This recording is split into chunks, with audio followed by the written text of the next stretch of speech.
wanted to start by um,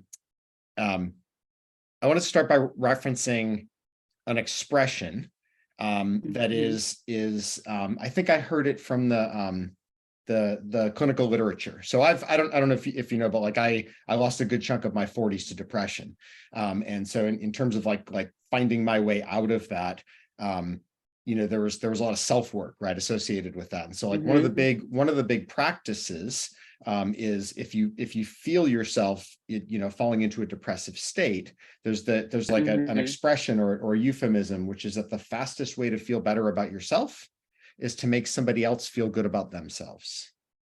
Oh, and I like that. The reason it works, right? It's sort of like you're feeling depressed, you're feeling worthless, and but you are capable of making somebody else feel good, and you do that, and it's like, wow, that makes you feel good. And so the reason I bring this up is that you must feel so good all the time. And I say that I say that because this is your superpower that I want to showcase, which is that like you being in your presence never fails to make me feel amazing. Like to I feel it in my soul. I feel great about myself, and I feel loved. Like even we like we don't know each other that well, but boy, and it's sort of like, it's not, this is often attributed to Maya Angelou, but I think it comes from the Mormon Church. But it's they will forget what you say, but they will never forget how you make them feel. And so you make people feel amazing. And it's for what it's worth. Like the reason for that, and I'll shut up in a second. Reason that you make people feel so amazing and feel loved in your presence is because you are truly fully present in the moment for them, with nothing else in your world except the connection that you are making with them.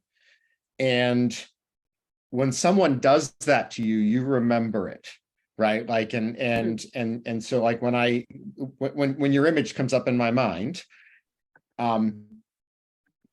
that's what comes to mind, is like feeling like the only thing in the universe at that moment.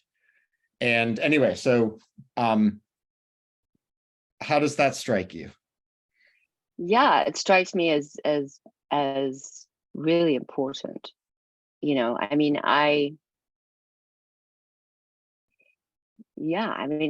resonates. I feel like that's how I operate. I feel like it's on some level, it's a decision. Like, I'm going to not be distracted. I'm going to be present with this person. But I don't know. I guess it comes from lots of places. Like, this person is taking time out of their day, their life, to hang out with me or to be in a conversation with me. So I'm going to pay attention. Yeah. Whether it's because I might have something to learn from them, or they're, or just mostly it's because I want people to feel, I feel like it's really, really important to have people feel seen. And, because I'm somewhat, because I think, I really notice it when I feel like somebody is seeing me, not just listening and being around, but can discern me in a way. And I think, everybody knows that it's so easy to get distracted with left, right, and center things. But I think it's, when people hang out with me, I want them to know that I really see them. I'm listening, I'm present, I'm available. Yeah, I think that's it's the least I can do. Really. Yeah. It's like fundamental. Yeah. Yeah. And so it relates to when I asked Dave Patnaik, why he talked about your compassion and how you are amazingly compassionate. And he talked about how you were very caregiving and nurturing of other living beings. And so Mhm. I'm using the example of, sort of you and I in dialogue, say. Yeah. But this applies to plants, this applies to bees, this applies to lots of other living organisms. I'm curious if you could Yes. tell me, and we, it's there's a maternal aspect Yeah. to that, Mhm. which is, I'm a big believer mothers are heroes, man. Like, and it's something that we don't celebrate as much as Mhm. we should, as much as maybe we used to. But that Mhm. maternal instinct, it's, and I use maternal in like the transpersonal sense, not the mother specifically, right? But just sort of the Yep. more, and so tell me a little bit about the living organisms in your life for whom you care. Yeah. There's lots of them. There are a few. Yeah. um, well, I guess the very first is well, kind of a close second first. My children. So we have two daughters, John and I. And so that's the obvious. I'm a mother of two children. But I remember before our first daughter was born, we were, I don't know, we had lots of discussions around parenting and parenthood and beyond naming the child and all that sort of thing with each other. And I remember, without having necessarily pondered it in my childhood, but I felt very clear when I communicated at one point to John that I imagined holding the child and that we had this a container called our home. And it was about allowing the child to emerge however they were destined to emerge, like, as opposed to, I want to, make my child do this, or my kid's going to be a whatever, or provide opportunities for the child to experience different things, but ultimately be there for whoever this person is to develop into their person. And so it's a lot like fielding. You're in a sport and you kind of have to watch and see which way is the ball coming from, or who's going to throw it. Is it going to even come to you? That kind of a sense of, what do you need? And yeah, it's kind of a readiness, and a readiness to you have to observe, you have to see what's happening, you have to see how you're landing with the ideas or the suggestions or the things that you're bringing, and whether they're going to work or whether they're landing in the right way.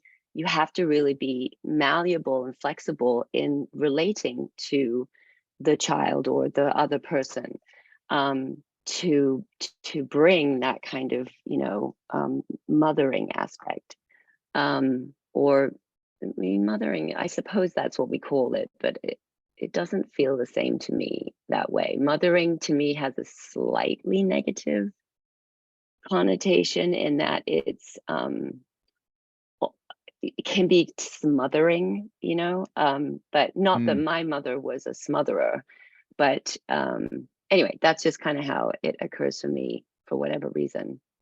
And then fast forward to, what's that? Oh no, Did you say? Oh, sorry. I was reflecting. So Carl Jung, the depth psychologist, or Yes. yeah, so he writes about the Great Mother, or in his student Eric Neumann. So basically, there's this concept of the Great Mother, and the Great Yeah. Mother, it has a yin and a yang. It has like a Yeah. there's a good and evil, and Yeah. so Yeah. there's sort of the great mother is like both nurturing but also potentially smothering.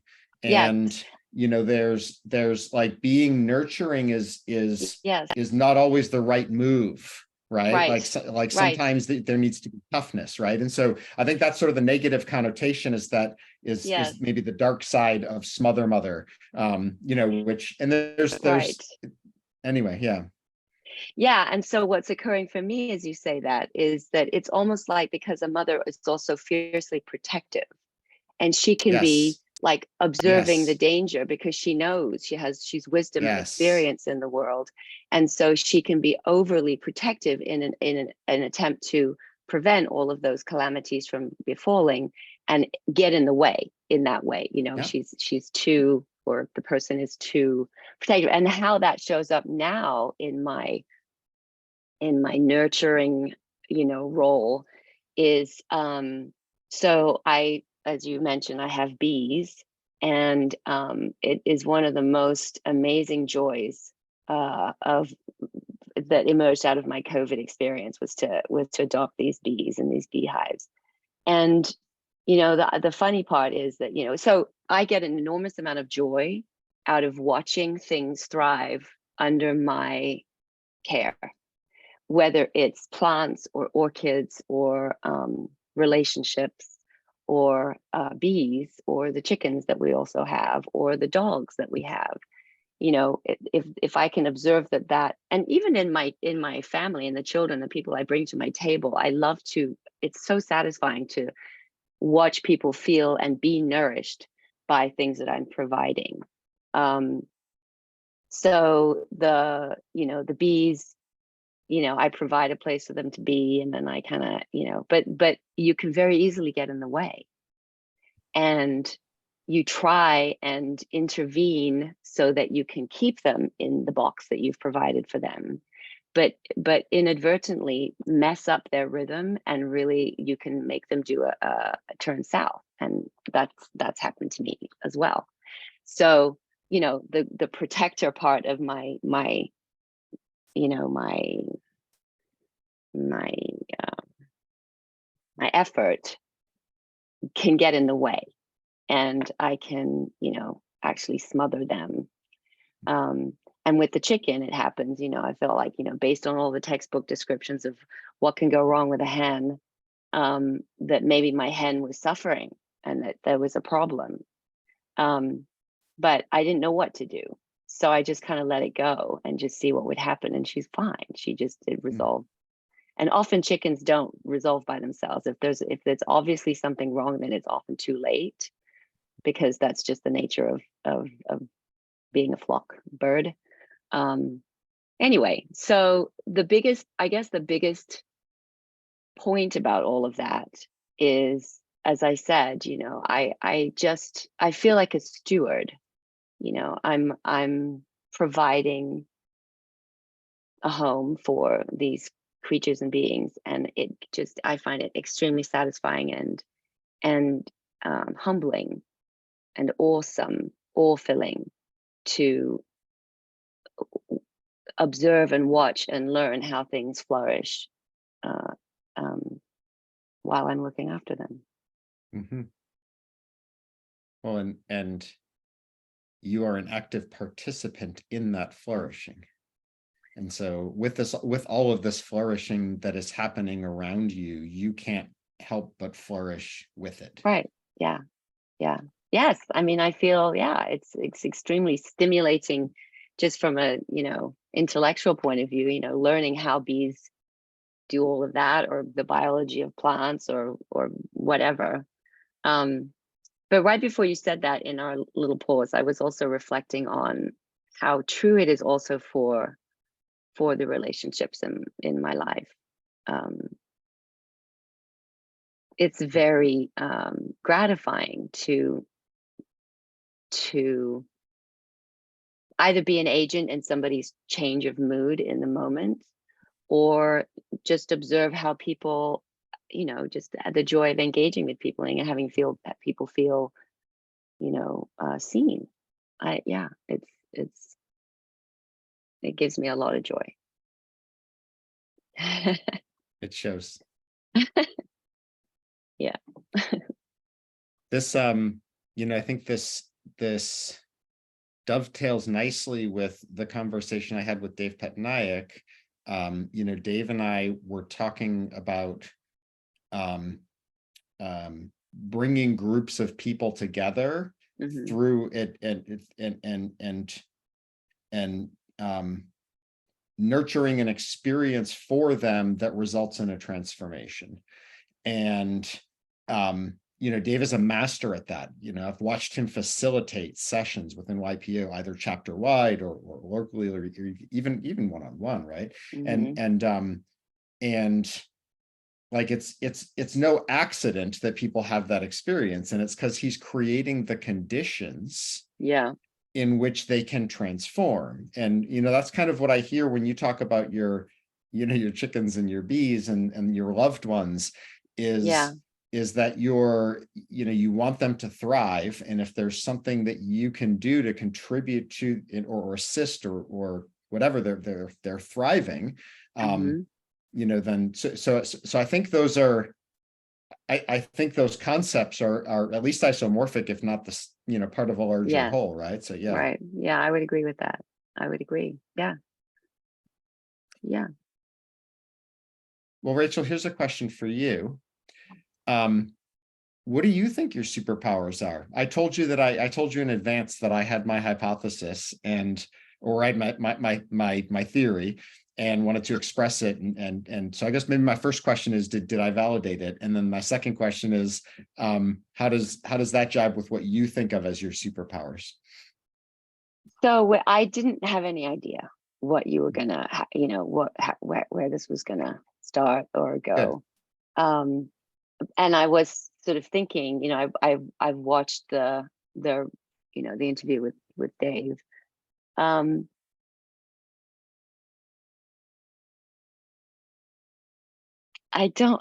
really don't. I mean, the only other one that I can think of is in my work. I was going to say I bring a lot of energy and I can be pretty entertaining, but that's not really, that's a very, small piece of my life. When I'm teaching jazzercise, I'm on stage and I'm hamming it up a little bit just to keep people engaged and bring energy to the room so that they can get their workout done. What you're describing is a subset of the larger totality, which everything sort of fits into, which is that you are creating conditions, you are creating an experience in which people thrive. So at jazzercise, it's through providing entertainment, and because exercise isn't just about showing up and moving your body, it's about motivation, right? And so like to have somebody like you show up ready to go and ready to drive us and to make it really fun in the process, so that at the end of it we forget that was hard work, because it was so enjoyable. That's in my, like, when I hear you describe that and say, oh, it's just a small, I'm thinking that's the same damn thing. It's the same thing. It is.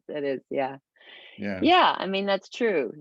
My goal is and I say to every new person that comes into our class, the exercise is going to happen. You're going to move. The number one thing is to have a good time. So in other words, don't worry about whether or not you're going to follow the steps. Don't worry about whether or not you're going to be fit enough to do the class.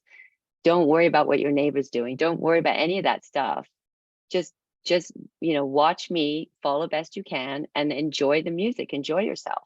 And otherwise you won't come back. And and that's kind of really what I aim for, is trying to make sure that people have the best time that they can and feel seen. And I call out names and let people know that I know that they're there, even if I don't know what their name is, which I know what everybody's name is. So I guess it's the same superpower. I don't know that I have I don't think I have any other ones. I think it's because that one is so encompassing. I'm dead serious. Good save, right? Paul. I mean, good save. Thank you. Yeah, but yes, I think it's true. I think that's true. Yeah. I want essentially anything, anyone, any plant or whatever, dog or cat or person, to feel like they have me, they have my attention, they have, I'm interested, I'm So Rachel, I'm sitting here and listening to you, I'm filled with two emotions. The first one is admiration. And then the second one is gratitude. I'm so grateful that we are blessed to have you. And I'm dead serious. I'm so grateful to have you in my life, and to call you a friend. Yes, thank you. And yeah, and thank you. You're well, thank you, and the pleasure is all mine. The pleasure is mine too. Thank you, Paul. It's very mutual. I feel extremely blessed, and yeah, blessed and humbled to have that John and I found our way back into YPO circles. Not least because of the amazing people that we have more recently met. But yes, I'm really pleased that we've met you as well. Yeah. Well, thank you. Yeah, That's a good place to wrap, don't you think? I do. Okay. Yes. Thank you very much, Paul, for having me. I appreciate it very much. Right back at you. Thank you, Rachel. I asked Rachel who's up next, and here's what she had to say. So I would be remiss if I didn't recommend that you interview my husband, John Phelps. I don't really like that guy so much. He takes a little getting used to. I don't know. Okay, so John Phelps, you are John up Phelps. next, my man.